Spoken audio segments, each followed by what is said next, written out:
Cheers, everyone. Thank you for joining me. I am Dave Brown, and this is the New Populist. We are in the 13th month of this Ukraine-Russia conflict, and the casualties are out of this world.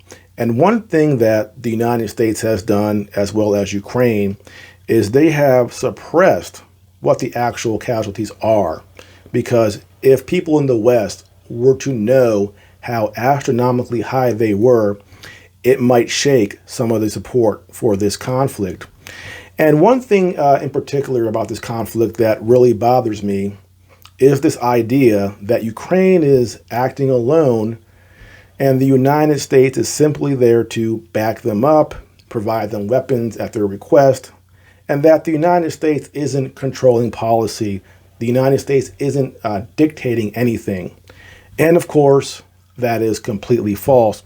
We have been intimately involved in Ukraine since 2013. We helped in the overthrow of their government. And Zelensky doesn't do anything without the United States there to back him up and to direct him.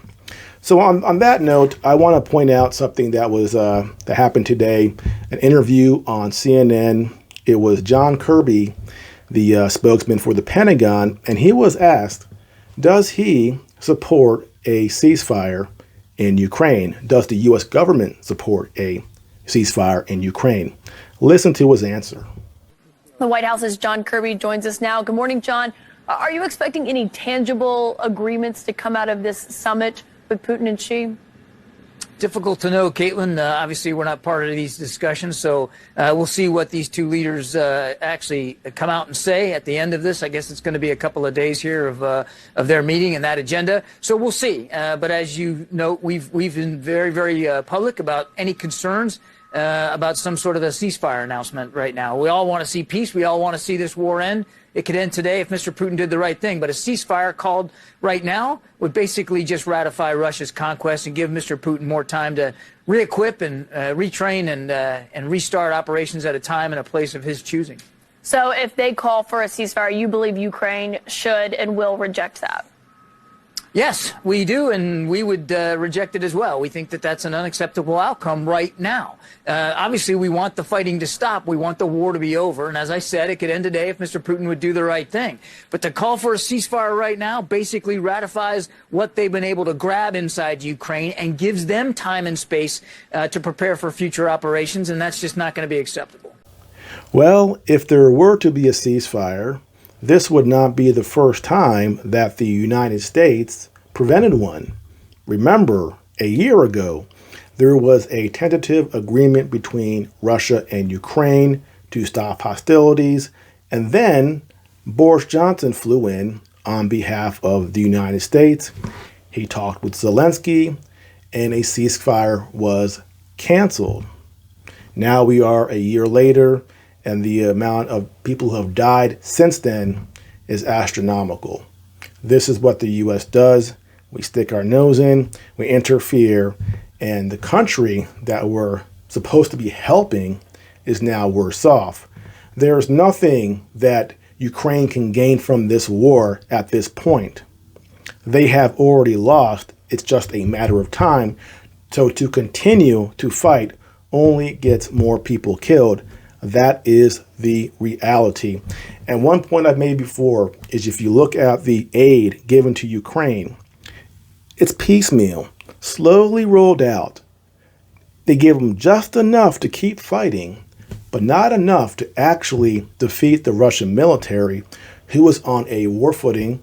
Their economy is pumping out ammunition. Meanwhile, the West, the numbers that we can provide are so minimal as to barely make a difference.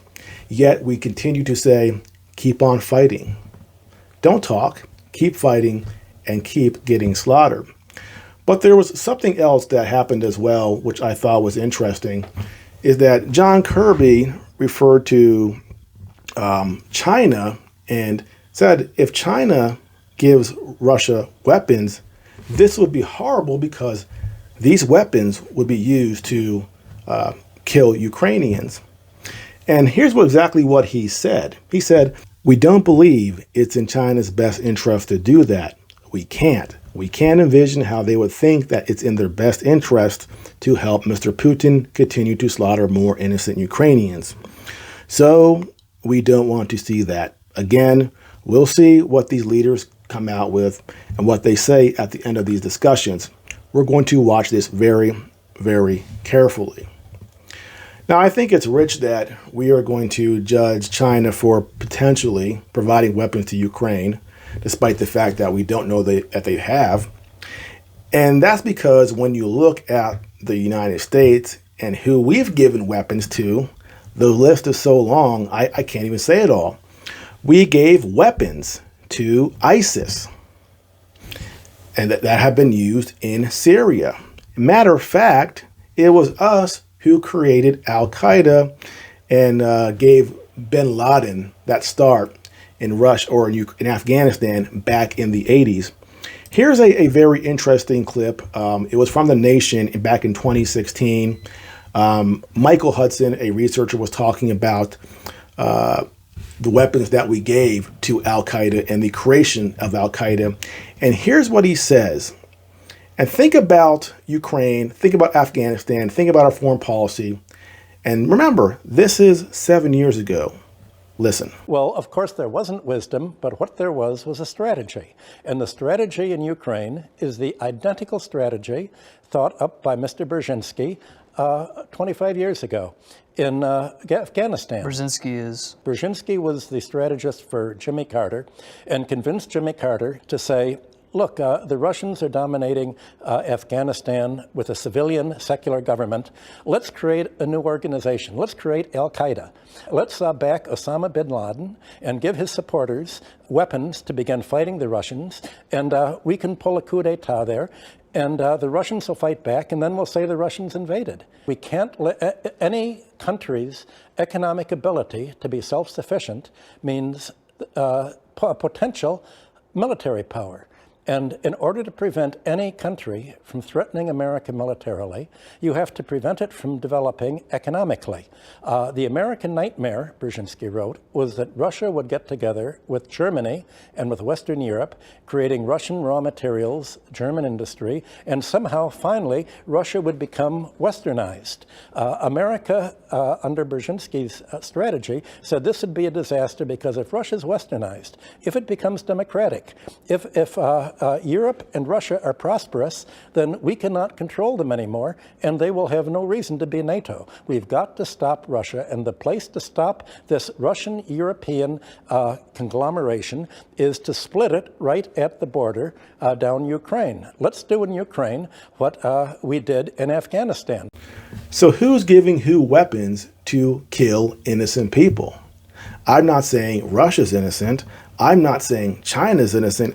What I am saying is that the last person that should be lecturing anybody on giving weapons that get people killed is the United States. And this is my frustration, our double standards and our hypocrisy. We do everything that we tell other people not to do, and no one questions it.